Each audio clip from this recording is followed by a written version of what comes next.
Hello friends, सभी को नमस्ते। आप सभी का आपके अपने यूट्यूब चैनल काल चक्र इतिहास की यात्रा में स्वागत है। जैसा कि हम सिंधु घाटी सभ्यता को पढ़ रहे थे, ये हम एक मास्टरपीस वीडियो बना रहे हैं जो सभी स्तर के विद्यार्थियों के काम का होगा और जो परीक्षोपयोगी सामग्री बड़ी प्रचुर मात्रा में और अच्छे ढंग से प्रोवाइड करवाएगा। तो इसका जो पहला भाग है वो आ चुका है और उसके बाद में ये जो इसका दूसरा और अंतिम भाग होगा और ये हड़प्पा सभ्यता जो है, सिंधु घाटी सभ्यता, इन दो भागों में इनको हम वर्णित करेंगे। तो लिपि जो है वो चल रहा था कि हड़प्पा सभ्यता में लिपि है वो कौन सी इस्तेमाल की जाती थी। हड़प्पा सभ्यता से हमें मिलने वाली मुहरों पर किसी विशेष पशु के चित्र के साथ में कुछ लिखा हुआ मिलता है जो कि उसकी लिपि को दर्शाता है, लेकिन उस लिपि को अभी तक पढ़ा नहीं गया है। अतः हमें इसके बारे में कोई जानकारी नहीं है और इस लिपि को पढ़े जाने के बाद में हड़प्पा सभ्यता की जो जानकारी है उसके स्तर में हमारे जरूर इजाफा होगा। अगर लिपि की बात करें तो यह पुरातत्वविदों का कहना है कि यह लिपि है वो निश्चित रूप से वर्णमालीय लिपि नहीं है, अर्थात स्वर और व्यंजन जो होते हैं अन्य लिपियों में वो ऐसा नहीं है। ये भाव चित्रात्मक लिपि है, अर्थात इसमें एक चिन्ह है या एक चित्र है वो किसी भी एक भाव को या कार्य को दर्शाता है।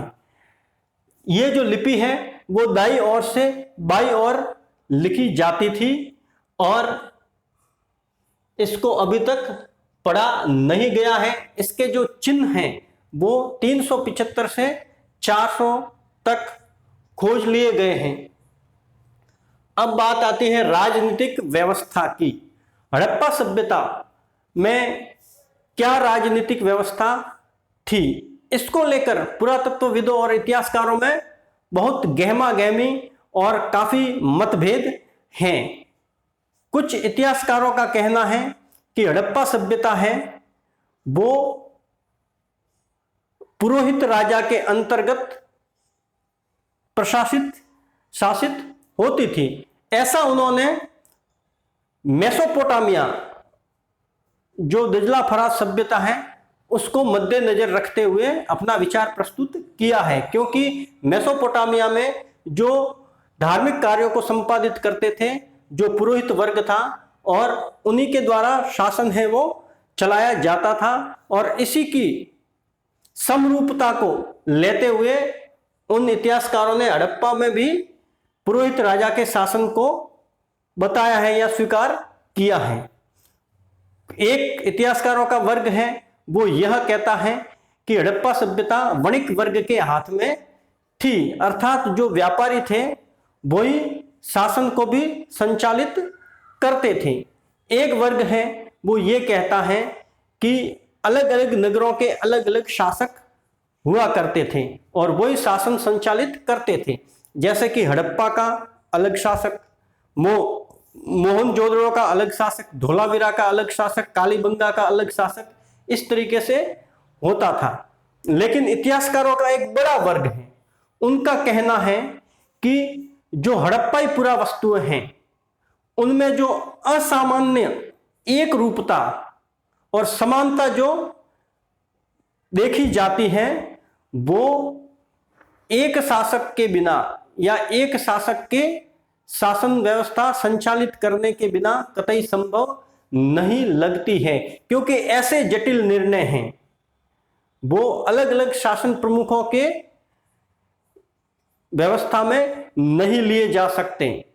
अर्थात एक ही शासक होगा जो पूरी व्यवस्था को संचालित करता था। ये जो तर्क है वो ज्यादा हमें उचित और तर्कसंगत लगता है और बहुत सारे इतिहासकारों का भी यही मानना है। अब आते हैं सामाजिक व्यवस्था।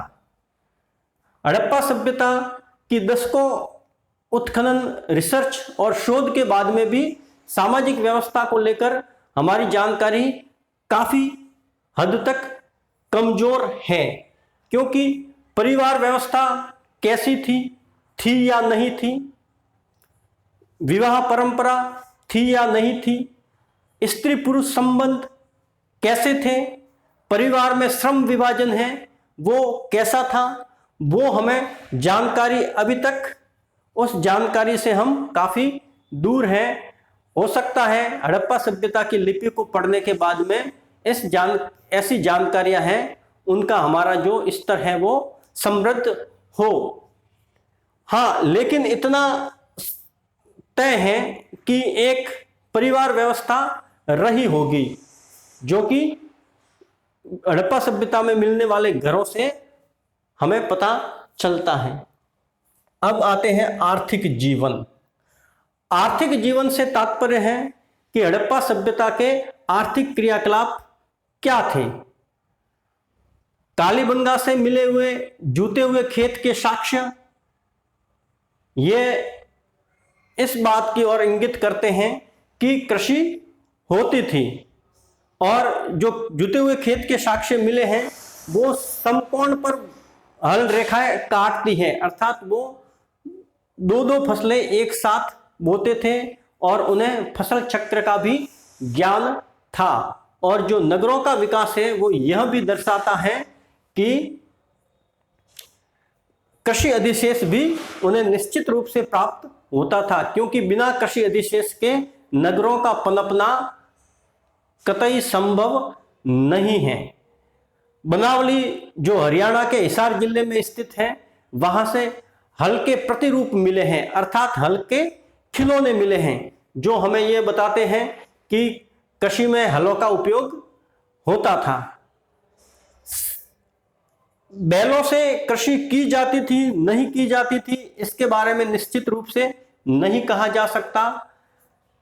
और जो अफगानिस्तान में सोरतुघई नामक एक पूरा स्थल है, वहां से हमें नहर के साक्ष्य प्राप्त होते हैं। हालांकि ये नहर गाद से भरी हुई मिली है, फिर भी उससे यह अनुमान लगाया जा सकता है कि सिंचाई व्यवस्था का प्रबंध हड़प्पा सभ्यता में था। साथ में पशुपालन भी हड़प्पा सभ्यता में था, क्योंकि भेड़, बकरियों, भैंसों, बैलों की हड्डियां हमें प्राप्त होती हैं। अब अगला टॉपिक है व्यापार व्यवसाय। हड़प्पा सभ्यता के लोग जो हैं वो व्यापार व्यवसाय में काफी उन्नत थे। चन्हूदड़ो जैसी बस्तियां हैं वो शिल्प उत्पादन की ओर स्पष्ट रूप से इशारा करती हैं, और इसके साथ साथ में ही नागेश्वर, बालाकोट जैसे स्थल हैं वो समुद्री किनारे पर प्रायोजित तरीके से स्थापित किए थे, ताकि वहां से जो शंख है वो प्राप्त हो। मुहरों का निर्माण होता था, बाटों का निर्माण होता था, आभूषणों का निर्माण होता था, मनकों का निर्माण होता था। धातु कर्म से भी हड़प्पाई लोग हैं वो परिचित थे। मृदभांड बनाने की कला अर्थात कुंभकारी से भी वो परिचित थे, और इन सभी का व्यापार व्यवसाय भी होता था। वो हड़प्पाई लोग हैं वो अपने अभियान जो हैं वो उपमहाद्वीप के दूरस्थ प्रदेशों में भेजते थे, ताकि वहां से कच्चा माल प्राप्त किया जा सके। जैसे मैं आपको मानचित्र से बताऊं तो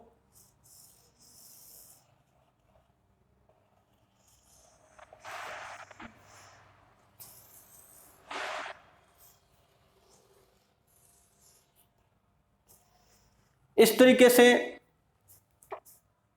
ये हड़प्पा स्थल है पूरा।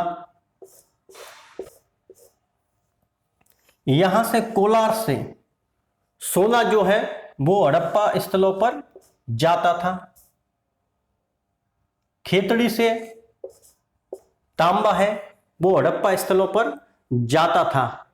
यदा कदा इसी कारणों से इन स्थानों पर हड़प्पाई मुहरें हमें प्राप्त होती हैं, जो कि इनके व्यापारिक संबंधों को दर्शाती है। और इसके साथ साथ में दूरस्थ देशों से भी हड़प्पा सभ्यता के व्यापार व्यावसायिक संबंध थे। मेसोपोटामिया में, जो कि यहां पर स्थित है, ये मेसोपोटामिया सभ्यता जो दजला फरात है इराक में, वो है, उसकी तरफ इशारा करता है। और यहां पर एक जगह है ओमान, यहां पर एक जगह है बहरीन। ओमान का जो नाम आता है पुराना वो आता है मगान, और उसी से सम्यकता समरूपता दर्शाते हुए इतिहासकारों ने मगान को ओमान से लिया है और दिलमुन को बहरीन से लिया है। मेसोपोटामिया के जो स्थल है वहां से और बहरीन और ओमान के जो स्थल है वहां से हमें हड़प्पा की मुहरें और हड़प्पाई वस्तुएं हमें बड़ी संख्या में प्राप्त होती हैं। और मेसोपोटामिया की जो मुहरें वगैरह हैं वो भी हमें हड़प्पा सभ्यता से प्राप्त होती हैं। यह स्पष्ट रूप से इशारा करती हैं कि इन जगहों के आपस में व्यापारिक संबंध थे। और लोथल जैसी जगहों पर मिलने वाले बंदरगाह इस बात की ओर इशारा करते हैं कि समुद्री व्यापार भी होता था, जो कि इन जगहों से होता था। और साथ साथ में आंतरिक जलीय व्यापार जो सिंधु और उसकी सहायक नदियों से भी होता था। सिंधु सभ्यता के एक स्थल से दूसरे स्थल तक इन नदियों के मार्गों द्वारा जलीय आवागमन होता था। और स्थलीय आवागमन है वो बैलगाड़ियों द्वारा होता था। हमें बैलगाड़ी के भी अवशेष हैं, उसके भी खिलौने हैं वो प्राप्त होते हैं। अब बात करते हैं धार्मिक जीवन की। हड़प्पा सभ्यता का धार्मिक जीवन कैसा था? हड़प्पा सभ्यता के धार्मिक जीवन को इतिहासकारों ने जिस ट्रिक से समझने की कोशिश की है वो है ज्ञात से अज्ञात की ओर बढ़ना। ज्ञात से अज्ञात की ओर बढ़ना, या इसको ये भी कह सकते हैं कि वर्तमान से अतीत की ओर बढ़ना। क्योंकि इतिहासकारों का ऐसा मानना है कि जो परंपराएं हैं वो थोड़े बहुत परिवर्तन रूप में निरंतर चलती रहती हैं। जैसे कि आज हम जिन बर्तनों का उपयोग करते हैं, जिन मृद भांडों का उपयोग करते हैं, वैसे के वैसे मृद भांड हड़प्पा सभ्यता से जो हमें प्राप्त होते हैं उनको देखकर हम ये अनुमान लगाते हैं कि उस वक्त भी इसी तरीके से इन बर्तनों का इस्तेमाल होता होगा। अर्थात खाना बनाने में, खाना पकाने में, भोजन करने में, भोजन को संग्रहित करने में, जो अन्न है उसको संग्रहित करने में इनका इस्तेमाल होता होगा। और इसी ट्रिक को जो इतिहासकार हैं वो धार्मिक जीवन पर भी लागू करना चाहते हैं। लेकिन धार्मिक जीवन के पुनर्निर्माण में ये ट्रिक कितनी कारगर साबित होती है ये तो अभी से स्पष्ट रूप से नहीं कहा जा सकता।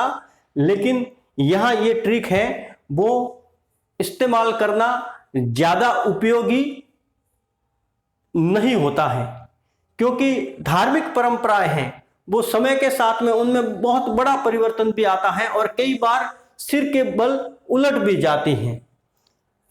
जो इतिहासकार हैं उन्होंने हड़प्पा सभ्यता से मिलने वाले पुरोहित राजा और उसके धार्मिक अनुष्ठानों को संपादित करने की थ्योरी दी। मोहनजोदड़ो से मिलने वाले विशाल स्नानागार को भी उन्होंने धार्मिक जीवन और धार्मिक अनुष्ठान से जोड़ा। मिट्टी की जो मूर्तियां मिलती हैं स्त्रियों की, जो आभूषणों से लदी हुए, उनके सर पर शिरस्त्राण मौजूद है, उनको उन्होंने मातृदेवी की संज्ञा दी। मातृदेवी से तात्पर्य है कि स्त्री देवियां, जैसे कि वर्तमान में दुर्गा है, काली है, लक्ष्मी, सरस्वती वगैरह है, इसी तरीके की देवियों की संज्ञा उन्होंने मातृदेवियों की, वो औरतों की मूर्तियों को देखकर दी है। इसके साथ साथ में एक योगी की मुहर हमें मिलती है, जिस पर योगी ध्यान योग में बैठा है, उसके चारों तरफ पशु अंकित हैं और उसको उन्होंने पशुपति नाथ की संज्ञा दी है, जिसे आद्य शिव कहा गया है। इसके साथ साथ छोटे छोटे शंक्वाकार पत्थर के जो टुकड़े हैं, उनको उन्होंने शिवलिंग की संज्ञा दी है। हालांकि बहुत सारे इतिहासकारों का यह भी मानना है कि ये जो पत्थर हैं वो खेलों में काम आते थे। अतः धार्मिक जीवन के बारे में या धार्मिक जीवन के ऐतिहासिक पुनर्निर्माण के बारे में हम इस ट्रिक पर ज्यादा निर्भर नहीं रह सकते और हमारी जो जानकारी है वो इसमें काफी कुछ अधूरी है। हो सकता है हड़प्पा सभ्यता की जो लिपि है उसको पढ़ने के बाद में धार्मिक जीवन के संबंध में हमारी जानकारी का स्तर है वो ज्यादा समृद्ध होगा। अब आते हैं सभ्यता का अंत। हड़प्पा सभ्यता का अंत कैसे हुआ? हड़प्पा सभ्यता के अंत को लेकर भी इतिहासकारों में गहरा मतभेद है। बहुत सारे इतिहासकार ये मानते हैं कि हड़प्पा सभ्यता का अंत जो है बाढ़ आने से हुआ, कई ये मानते हैं कि अत्यल्प वर्षा यानी कम वर्षा होने से हुआ, कई लोग ये मानते हैं कि जमीन बंजर हो गई थी, कई लोग ये मानते हैं कि अकाल पड़ रहे थे लगातार, और कई इतिहासकार हैं उन्होंने आर्य आक्रमण की थ्योरी को गढ़ा। जैसे व्हीलर 1944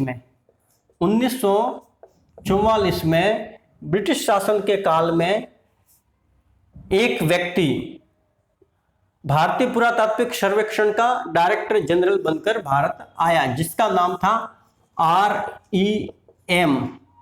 व्हीलर। इसने आर्य आक्रमण की थ्योरी दी, अर्थात उसका यह कहना था कि हड़प्पा सभ्यता का जो अंत है वो आर्यों के आक्रमण द्वारा हुआ। और इसके लिए उन्होंने, जैसे आर्यों का जो मुख्य देव है इंद्र, जिसका नाम पुरंदर भी आता है। पुरंदर का अर्थ है किलों को ध्वंस करने वाला, किलों को तोड़ने वाला। व्हीलर महोदय ने बताया कि हड़प्पा सभ्यता के जो किले हैं उनको विध्वंस इंद्र के नेतृत्व में आर्यों ने किया, इसलिए इसका नाम पुरंदर है और आर्यों ने ही इस सभ्यता का अंत किया था। और इसके लिए उन्होंने मोहनजोदड़ो से मिले हुए कुछ नर कंकालों से इसकी पुष्टि करने की कोशिश की, लेकिन ये जो उनका तर्क है वो वर्तमान में अस्वीकार्य हो चुका है, क्योंकि ऐसे हमें कहीं पर भी साक्ष्य नहीं मिलते हैं। अर्थात यदि आक्रमण द्वारा इस सभ्यता का अंत होता तो बहुत बड़े पैमाने पर, व्यापक स्तर पर, हर हड़प्पा स्थल पर हमें विध्वंस के तत्व मिलते, हमें शस्त्र और कवचधारी योद्धा हैं उनके शव भी हमें प्राप्त होते, भयंकर अग्निकांड के साक्ष्य हमें प्राप्त होते और हड़प्पाई लोगों द्वारा अंतिम प्रतिरक्षण आत्मरक्षा के किए हुए उपायों के भी हमें साक्ष्य प्राप्त होते। हालांकि ऐसा कहीं पर भी कुछ प्राप्त नहीं होता है, अतः यह थ्योरी है वो बिल्कुल अस्वीकार्य कर दी गई है। हड़प्पा सभ्यता का जो अंत है उसके बारे में निश्चित तौर पर कुछ नहीं कहा जा सकता, लेकिन समय के साथ में यह एकीकृत व्यवस्था है वो पतन की ओर बढ़ गई और उसके बाद में इन स्थलों पर परवर्ती हड़प्पा संस्कृति या उत्तर हड़प्पा संस्कृति का विकास हुआ, जिनमें मानकीकृत बाट, लेखन कला, लंबी दूरी का व्यापार, विशिष्ट मुहरे, इन सभी का लोप हो गया। साथ साथ में जो बड़ी बड़ी संरचनाएं और नगर निर्माण जो कला है उसका भी पतन हो गया। उत्तर हड़प्पाई जो लोग थे या परवर्ती हड़प्पा के जो लोग थे वो ग्रामों में बसते थे, वहां बड़ी बड़ी संरचनाओं का बिल्कुल अभाव था, जो कि 1800 ईसा पूर्व के बाद का काल है। तो हड़प्पा सभ्यता के यह बाद का काल है, उसको उत्तर हड़प्पा काल या परवर्ती हड़प्पा काल कहते हैं। जो हड़प्पा काल है उसको विकसित हड़प्पा काल कहा जाता है। और हड़प्पा काल से पहले की भी बस्तियां हैं जैसे कालीबंगा, बनावली, राखीगढ़ी, इनमें हड़प्पा काल के पूर्व के काल के भी साक्ष्य हमें प्राप्त होते हैं। हड़प्पा काल के विकसित हड़प्पा के पूर्व के हैं उसको हम प्राक हड़प्पा संस्कृति कहते हैं। प्राक हड़प्पा संस्कृति कहते हैं। कालीबंगा, बनावली और राखीगढ़ी से हमें प्राक हड़प्पा संस्कृति के अवशेष प्राप्त होते हैं और गुजरात के रंगपुर और रोजड़ी से हमें उत्तर हड़प्पा के साक्ष्य, उत्तर हड़प्पा संस्कृति के साक्ष्य प्राप्त होते हैं। दोस्तों, हड़प्पा सभ्यता के बारे में इतने लंबे दशकों से रिसर्च और शोध के बाद भी आज भी हमारी बहुत सारी जानकारियां हैं उससे हम दूर हैं। ये संभव है कि हड़प्पा सभ्यता की लिपि पढ़ने के बाद में हमारी जानकारियों का जो स्तर है वो निश्चित रूप से पुष्ट होगा। और इसी कामना के साथ में धन्यवाद।